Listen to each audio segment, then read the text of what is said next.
Турција ќе ги остави границите отворени за мигрантите кои патуваат кон Европа, си додека Европската унија не ги исполни очекувањата на Анкара во врска со договорот за мигранти од 2016 година, порача турскиот председател Ердоган. Најави дека ќе го достават својот предлог до Брисел пред самитот на 26 март. За разлика од нашата јужна граница, каде засега ситуацијата е мирна и не се регистрирани инциденти, тензиите на грчко-турската граница не стивнуваат. Припадниците на грчките безбедносни служби со шок бомби и сулзавет се борат против напливот на мигранти.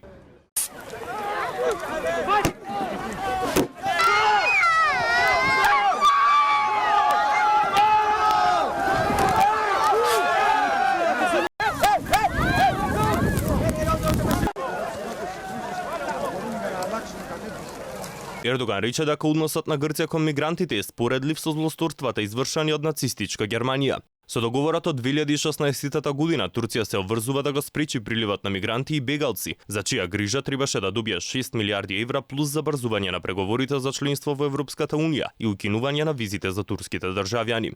Од Турција досега излегла над 37.000 мигранти, а грчките безбедносни служби спречиле 24.000 илегални влегувања во земјата преку границата со Турција. Од почетокот на 2020 година во Македонија околу 6.000 луѓе се фатени во обид да стигнат до западните земји. Лидерите на Франција и Германија следната недела треба да се сретнат со Ердоган во Истанбул во обид да се најде решение за новата кризна состојба.